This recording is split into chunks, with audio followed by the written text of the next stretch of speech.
to my nephews, my brothers, fathers, and uncles. If you are not called a nephew, a brother, a father, or an uncle, this video may not be of any much benefit to you. So we will kindly, the last time I asked you didn't go, but we'll kindly ask once again that our female audience continue to other videos that may be of more relevance. Okay, now that they are gone, let's talk. A few days ago, I put up a video about polygamy. I was asking some questions about polygamy and talking about the fact that men should be upfront with the women they are dating about polygamy. I put it up on most of my socials and I began to see a lot of reaction. Hey, sister, you are still here. Please, you go. Don't worry. Don't be shy. Just go quietly. Good. So I realized that it was funny that the women in the comments were against polygamy and the men were in there either excusing it, supporting it, or smiling. Don't ask me how I knew they were smiling. But over the period, I realized that there have been about 5 or 6 main reasons why most of the people who support polygamy have raised for supporting polygamy. The first one is the cultural and traditional reasons. They talk about the fact that it's our culture. Then they talk about the population imbalance. These women need someone to marry them. And then I'll be reading some of them. Then they talk about economic efficiency, helping out women who are raising more families out of poverty. Then we talk about the fertility issues.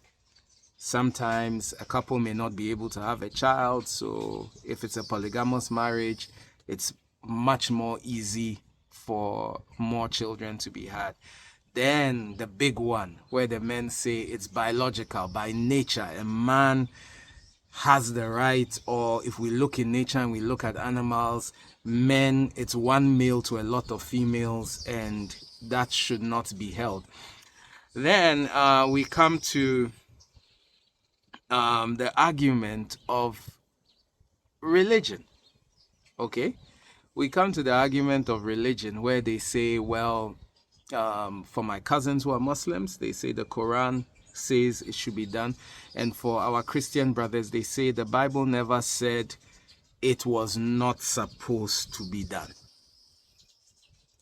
Now, I've heard those arguments, but I just have some questions. I'm not taking a stand. I just want to be a little bit more educated by our brothers out there. Sister, go. Our brothers out there, okay? So, here's my first question. If we say it was cultural, we hear it. It's polygamy is in our culture. Our forefathers were polygamous people. And it is the white man and modernization that has made us throw away polygamy, and that is the best for society. If it's for culture, why are we not picking everything about culture and we're picking and choosing the ones that favor us? That's my question. And my other question is that, yes, our ancestors needed very big families, but didn't they need the big families because the number of children you had determined the acreage you could possess and determine the level of security and protection you will have? Was it necessarily for the reasons that we say we want to be polygamous today because of culture?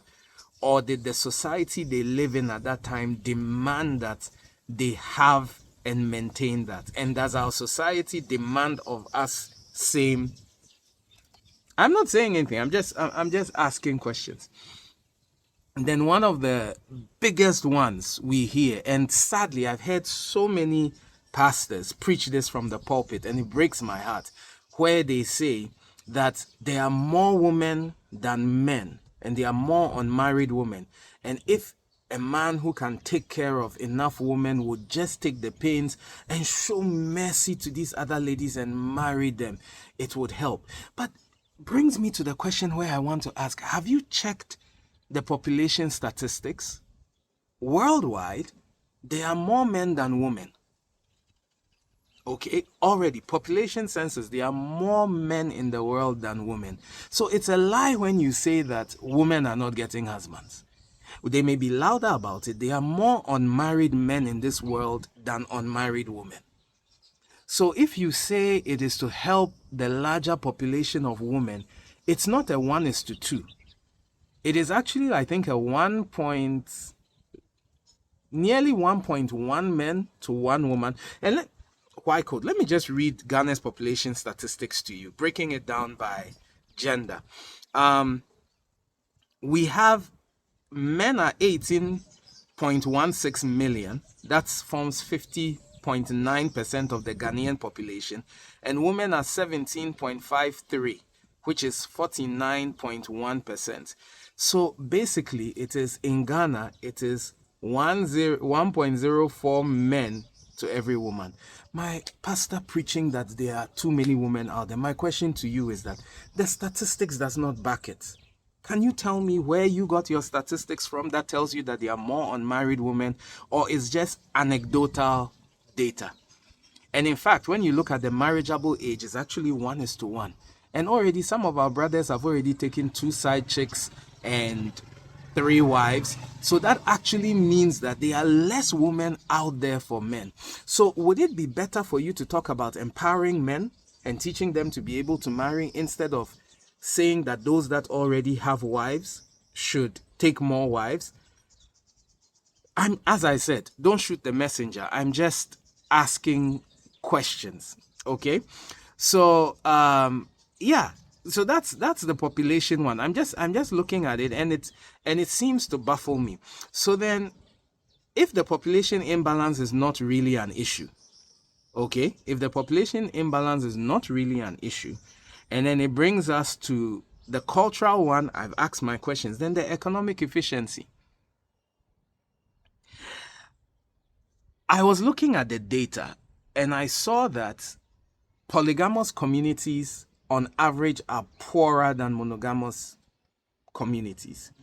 And I was also looking at the data, and it shows that children that grow up in polygamous homes have a percentage lower level of attention and resources that are directed to them as against children that grew up in the other homes. And wives also have same. So my question is, are you really lifting people out of poverty if you say you are taking multiple wives? Then brings us to the fertility issue.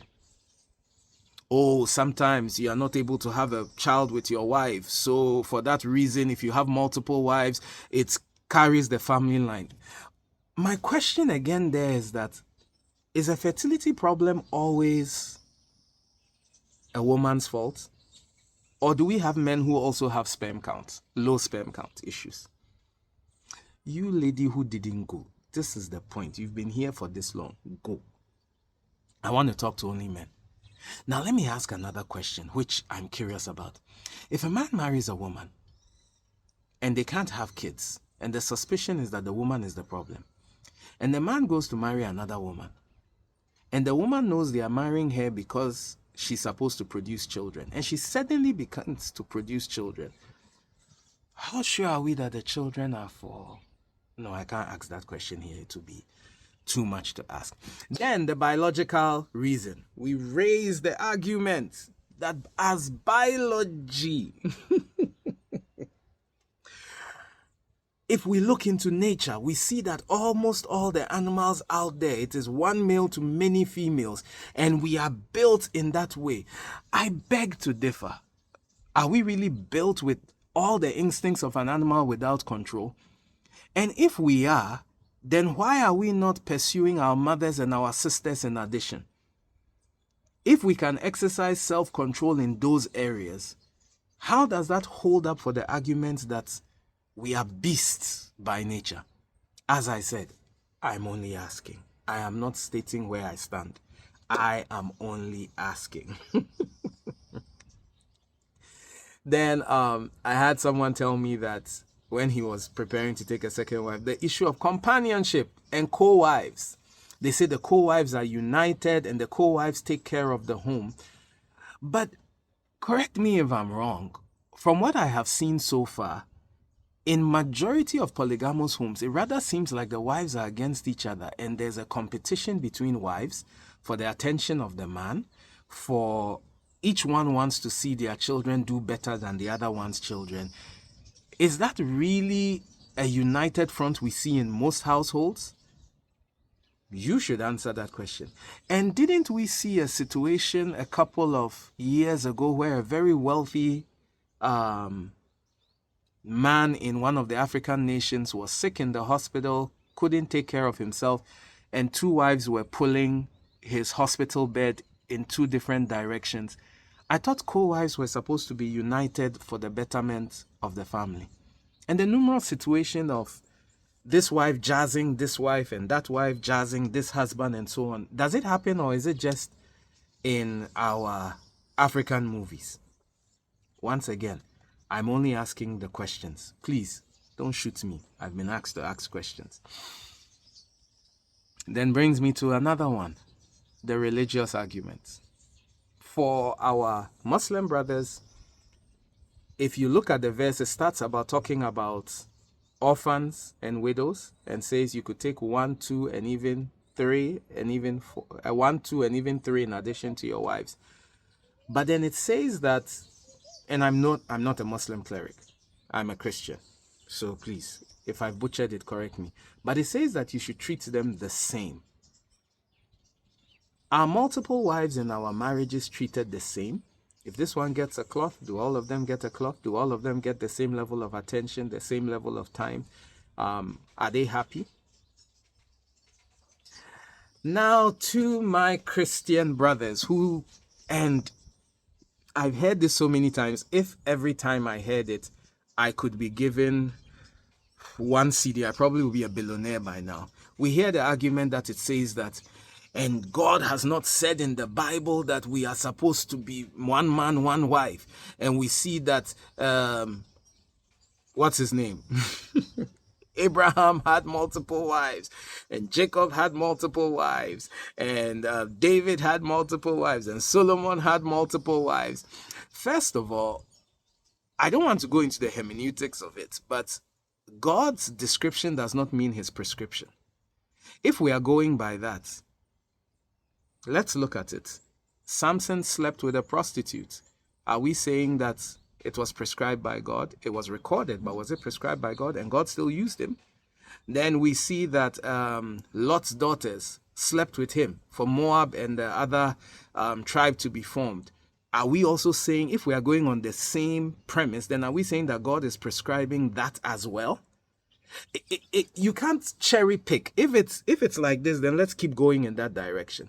Then my other question is, for every single time polygamy was mentioned in a man of God's life in the Bible, do you want your family to end up like that? It's a question.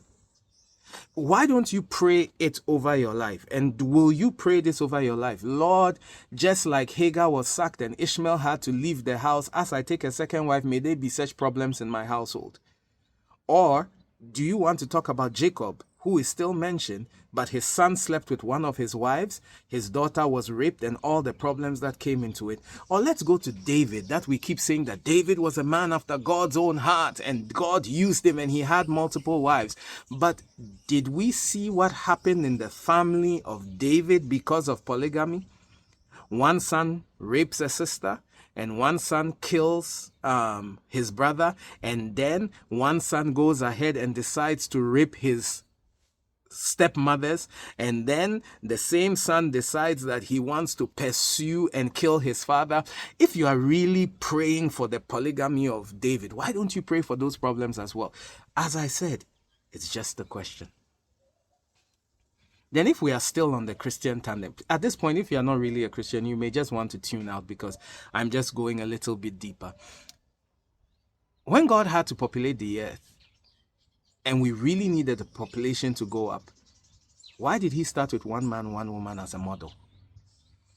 But well, that was in the Old Testament. But in the New Testament, when Jesus talks about it, he says that is why from the beginning, it was one man and one woman. and the two came together to become one flesh. How, and pastors who preach polygamy, how do you unravel that aspect where the Bible says that they come together to become one flesh? The two shall become one. It expressly says the two shall become one. It didn't say the three shall become one. It didn't say the four shall become one. So how do you reconcile that? And then for us believers, we recognize that the reason why it was modeled like that was for the end of the age, where Christ is the groom and the church is the bride. How do you reconcile that when you say it's allowed? I don't know. I'm just asking the questions. And do people who live in polygamous marriages ever really feel secure? Or they actually just feel like I'm here to get something and I must protect myself? Don't shoot the messenger. This is a very long one. I just came with questions. Please, in the comments, answer these questions for me. Help me answer these questions. I know one of my brothers will be at it, typing and responding. Please, I really do want to learn and educate myself. And for the sisters that stayed till the end, you see, please don't go into the comments and say, yeah, I'm a woman, but I still stayed. And no, just type in the comments, thank you for sharing this information. Just be nice, okay? Be nice. In the last few weeks, people have not been nice to me. Be nice to me. All right, Uncle Josh is out. Bye-bye.